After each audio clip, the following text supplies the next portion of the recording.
Since President Biden has taken office through the end of 2023, there were over 6.2 million encounters of illegal immigrants at the southern border. Cartels are making more money from human smuggling now than they are from drug smuggling. Why didn't Donald Trump use that? He did. That's why the Trump v. Hawaii case went all the way to the Supreme Court. We're dropping groups of 700 to 1,000 people a day at San Miguel Gate. General chaos, that's right. Couldn't read my writing there. So you're a compassionate guy. How many migrants are you housing personally in your home? None, sir. I held him in your arms and prayed with him while his life left his body. It may just be you and me left here on Capitol Hill. Our colleagues seem to have made their way to the airport. And do we want to do the bidding of Vladimir Putin? This is one of the most ridiculous conversations I've ever had in Congress. Beautiful democratic bastions of socialism, ugly bastions of communism that Donald Trump celebrates every day. It's insane. Since President Biden has taken office through the end of 2023, there were over 6.2 million encounters of illegal immigrants at the southern border. And in the first few months of fiscal year 2024, the numbers at the southwest border remain historically high and has already passed 1 million encounters. I'm confident that the number of people who crossed the border and stayed in the U.S. in December was the highest it's ever been. Make no mistake, the Biden administration isn't detaining and deporting even a significant fraction of these illegal crossers. In December, according to DHS, Border Patrol encountered 250,000 individuals at the southwest border who illegally crossed between points of entry. The administration released 190,000 of those individuals on their own recognizance with nothing but a notice to appear at a future date. I'm pleased to introduce our witnesses today. Left to right, first of all, we have Matt O'Brien, Director of Investigations at the Immigration Reform Law Institute. He's nearly 30 years of experience in immigration law and policy. In addition to experience in private practice, he's also served as an immigration judge and held various positions within the Department of Homeland Security and its component agencies, including ICE and USCIS. Secondly, we're going to have Jessica Vaughan, Director of Policy Studies for the Center of Immigration Studies, where she's worked since 1992 on immigration enforcement and public safety issues. She was previously a Foreign Service Officer with the State Department. And our final office, Jason Hauser, former Chief of Staff for U.S. Immigration and Customs Enforcement under the Biden administration. Ms. Vaughan, a question as far as public benefits for people who are coming here illegally. I know they're not supposed to get public benefits, but could you comment on that as far as what impact that's having on our society?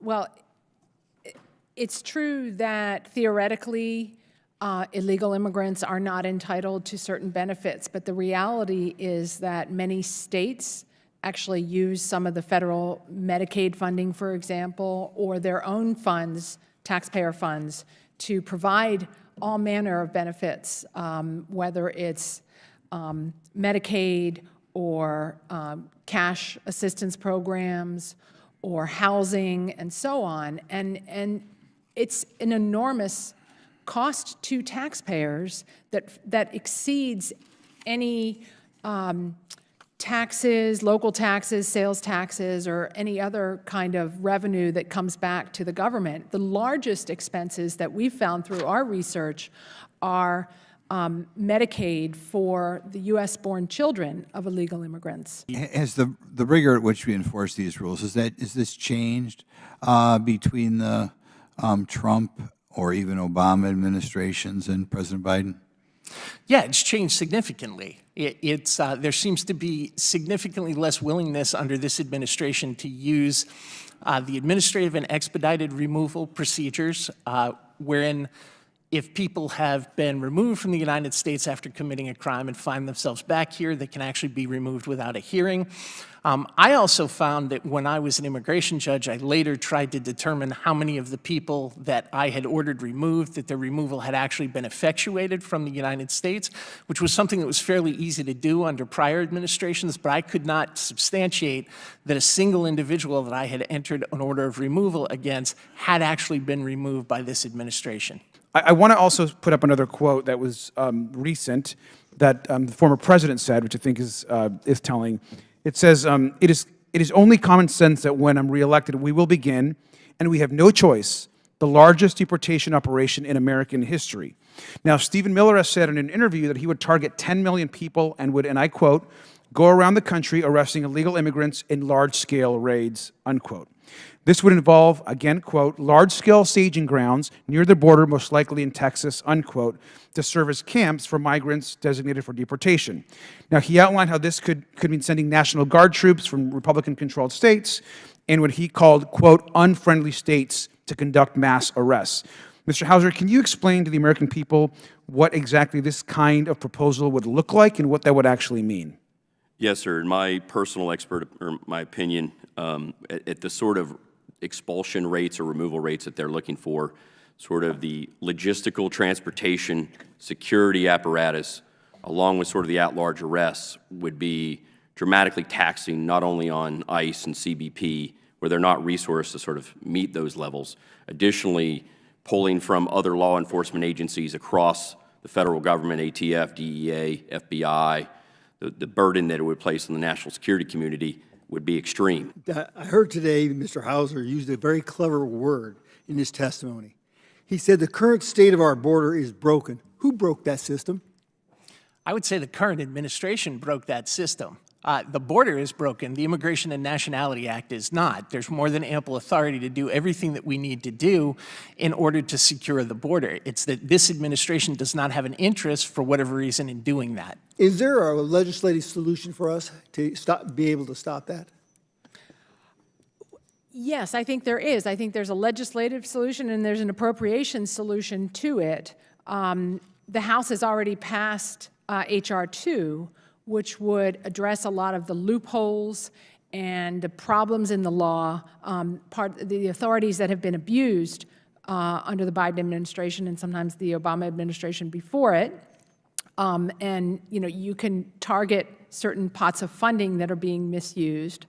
But fundamentally, the law is sound if it is actually enforced. In your opinion, is it possible thoroughly to vet people who may pose a threat to the United States when more than 1 million people are being released into the country on an annual basis?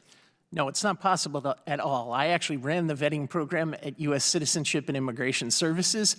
None of the agencies have the capacity to vet people in those numbers, but even more importantly, vetting is something that happens because people have a background that can be traced. In the United States, from the time we're born until the time we die, we're laying down a paper trail of transactions. We apply for driver's licenses, we make bank transactions. All of those things can be used to substantiate somebody's identity. When you're talking about people coming from rural villages in Guatemala or places like Yemen, there aren't any records like that. And in a lot of cases, even when records exist in places like Iran, the governments in those countries don't give us access to them. So I would estimate that something along the lines of 90 to 95% of the people that have come in this wave of migrants are totally unvettable. We have no reasonable way of determining who they are or what their intentions are. Can you share some of the social and economic impacts that an open border has on the entire country, not just border states? Sure, and that's a great question because our immigration laws are not some obsolete laws that shouldn't be enforced anymore. When we do not enforce our immigration laws, first of all, it's very costly for taxpayers to provide services to people who are coming who are not well prepared to be self-sufficient in our country. Secondly, it distorts labor markets and allows employers to bypass available U.S. workers, of which we have millions in the country today who've dropped out of the labor market. It allows employers to get away with hiring illegal workers instead of American workers. It facilitates human trafficking for labor purposes and other purposes, allows criminal organizations to fly under the radar. Well, and on that point, my time's about up, but I want to ask the question. In your testimony, you talked about the profiting of the drug cartels and other transnational organizations. Talk about how the Biden administration's immigration policies have contributed to the enrichment of these criminal groups. Well, the policies entice migrants to come here to put themselves and pay money to criminal smuggling organizations because they know that they are going to be released into the country, allowed to stay indefinitely with almost no threat of enforcement or being sent back home, even if they don't comply with their immigration proceedings. And the cartels are making more money from human smuggling now than they are from drug smuggling. I just came in a minute ago, Mr. O'Brien, but you said that the president has the authority to shut down the border right now. Under what authority do you refer to? As I said, Section 1182F of the Immigration and Nationality Act, which was the statutory provision that was at issue in Trump v. Hawaii. It's a provision that allows the president by proclamation to temporarily suspend the admission of certain classes of aliens into the United States. So why didn't Donald Trump use that? He did. That's why the Trump v. Hawaii case went all the way to the Supreme Court. But then why was it relied on Title 42? Well, there was a pandemic on. I mean, Title 42 is pitched at a very different set of circumstances. It's specifically at a public health crisis. 1182F is pitched at a general power to manage the border in confrontation of a crisis.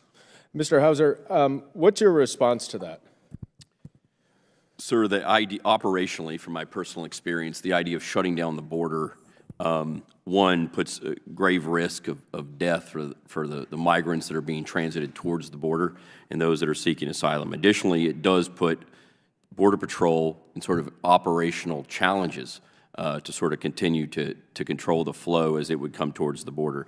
That's not a panacea that would solve the problem that we're seeing across the Western Hemisphere that's causing the problem. What you're getting into Tucson sector, let's just talk about the San Miguel Gate, Tohono O'odham Reservation.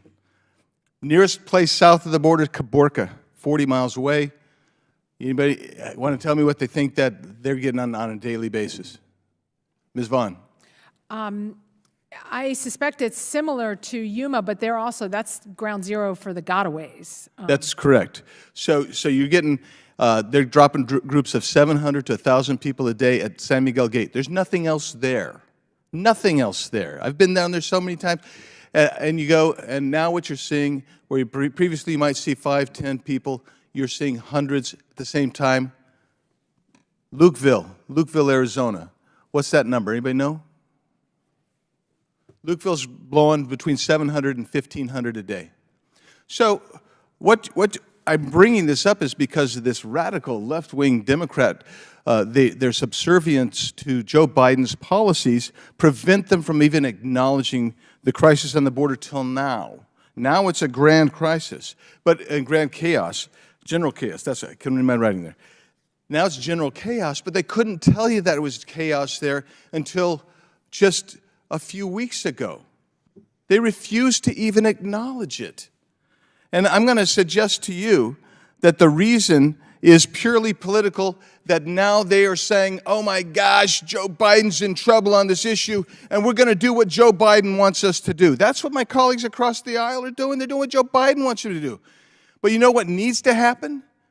You need to close the border. And Mr. O'Brien, you told us he's got authority already there to close that border. Tell us about that.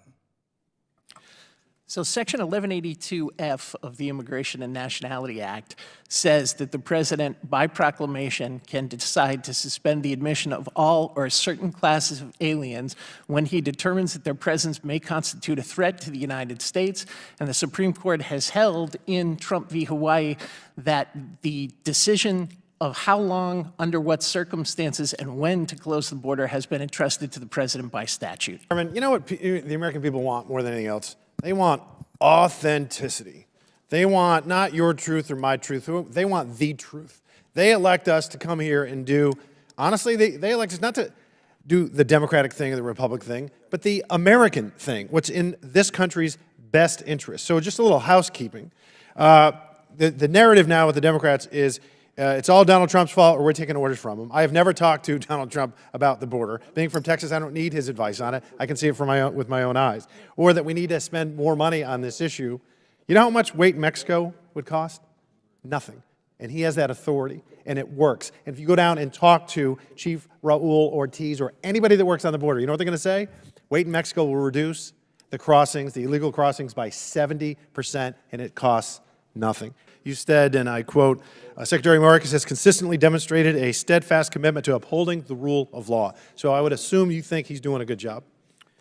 Fair? Sir, I think that the Secretary, in my personal view, has been handed a broken immigration Do system. you think he's doing a good job?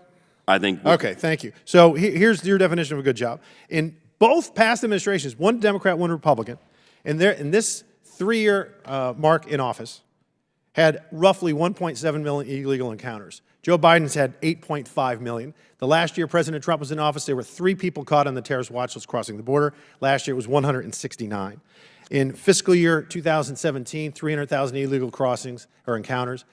In December, it was 300,000. So it's 500% increase, 56% increase, 1,200% increase. Let's look at Chinese nationals.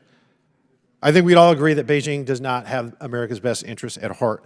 FY 2019, 2,000 Chinese nationals apprehended on the southern border. Last year, 53,000, an increase of 2,650%. If just 1% of them are sleeper agents, because most of them are of military-age men, I shudder to think what will happen in a free and open society if they invade Taiwan and those agents are activated. Do you know, are migrant deaths at an all-time high? Sir, the flow south of the border is driving these migrants into areas where, yes, they're It's all-time high. So they'd be better off if they didn't come in the first place, Yes. because the drug cartels, as Ms. Vaughan pointed out, are making record profits. So you're a compassionate guy. How many migrants are you housing personally in your home? None, sir. None, exactly. And I bet you my Democratic colleagues also have that same answer. None. I yield back. Ever held the hand of an American as a life left him from violent crime or drug overdose? Sir, I was deployed in question. combat in Afghanistan in 2015. Roger that. Yes, sir. But on the streets of America, have you held the hand of an American or held him in your arms and prayed with him while his life left his body? No, sir. Thank you I've done very everything in much. my You career. see, this is the problem, America. You got senior advisors to this liberal administration that we've got in our White House that's given advice based upon, very respectable backgrounds, but it's not from the street. They don't get it. We got 300,000 Americans dead from opioid overdose in the last 3 years. It's insane. All manner of criminal networks that they're plugging themselves into across the country that are having a serious impact upon American society. Ms. Vaughan, could you speak to that impact in my remaining 30 seconds, ma'am? Yes, there are certain kinds of crime that are most definitely have a nexus to failing to control our border, whether it's the increase that we have seen in transnational gangs who are exploiting our loose policies at the border to move their operatives in, whether it's the cartels who are sending their operatives in to both manage their affairs here and set up new forms of criminal enterprises like retail theft and illegal marijuana grows and all sorts of other crimes. We have human trafficking because these migrants, many of them, end up in forced labor situations and having to work essentially for traffickers in order to avoid harm to their family members back home or to themselves here in this country. It may just be you and me left here on Capitol Hill. Our colleagues seem to have made their way to the airport. But I'm glad we're going to get a chance to discuss this after a very eventful week or two. I believe the speaker sent us into recess. Please correct me if I'm wrong, Mr. Higgins, but I think that we're going to be away for a couple weeks now. But here's where I think we are, and Mr. Hauser, I wanted to get... Sorry? You can stay. Oh, good. I appreciate that. I want to ask you the question, Mr. Hauser. Am I properly characterizing what happened in the Senate and what's in that package? Sir, from what I've read concerning the bipartisan bill, it was a great step forward in a lot of regards. Not only in the way of asylum processing, but it also shows the importance of the entire immigration continuum being being supplied and resourced in the manner in which it needs to. Have there been any other bipartisan legislative breakthroughs like that in your time in office? You were at ICE. You were the chief of staff at ICE, right? Yes, sir. Did you have any bipartisan legislative breakthroughs while you were on the job like that? No, sir. In many parts of the bill, you talk about the issues that we care about at ICE and CBP and others. There's many resources and capabilities within that legislation that would provide the ability to go after fentanyl, to go after drugs, to go after human smuggling, go after trafficking, and give our officers what they need. So the real question is, do we want immigration solutions, border solutions, or do we just want problems to run against to divide the country and to try to polarize the situation? And do we want to do the bidding of Vladimir Putin, who obviously doesn't want us supporting our allies? I am really just kind of shocked at what I just heard from the ranking member. This is one of the most ridiculous conversations I've ever had in Congress. For the last 3 years, President Biden has allowed millions and millions of people to cross the southern border illegally. The policies under Secretary Mayorkas have destroyed your cities, your beautiful Democrat bastions of socialism. These cities are destroyed. And all the Democrats now think this is a problem. Just a year ago, the administration was saying, there's no problem, there's no problem. The southern border's secure, the southern border's secure. Literally, the vice president, the president repeatedly said this. And finally, we agree there's a problem. We agree there's a problem now. Shocking, it only took 8 million people crossing the southern border illegally, hundreds of thousands of people dying from fentanyl overdoses. New York, Washington, D.C., Chicago, San Francisco, in ruins because the amount of government benefits that are being absorbed by the millions of people that have crossed the southern border illegally are destroying your cities. Just 2 weeks ago, a Brooklyn school shut down. All the kids went remote because they didn't have any place to house immigrants. You have mayors screaming from the rooftops. Elected officials in Chicago recently said, we earned this. The progressives, their policies of open border, of sanctuary cities have caused these problems. They said that. These are Democrats that are saying this. So now you say, well, we tried to fix it in the Senate, some bizarre deal that involved $100 billion plus to Ukraine, Taiwan, Israel, completely unrelated, for a little teeny step in the right direction for border security, which still allows 5,000 people every day to cross the southern border. That is not a solution to this problem. Now, this is a simple matter of applying the Immigration and Nationality Act as Congress wrote it and following through on other legislation that Congress has passed, like those relating to building a wall. We've had the Secure Fence Act in place in at least since 2006, and there may have been an earlier version of that. All President Biden has to do is sign his damn name. That's all he has to do. Problem solved. With that, Mr. Chairman, I yield back. Thank you. I'm sorry, my colleague just exited the room. He offered some provocative suggestions. One was in talking about our beautiful democratic bastions of socialism.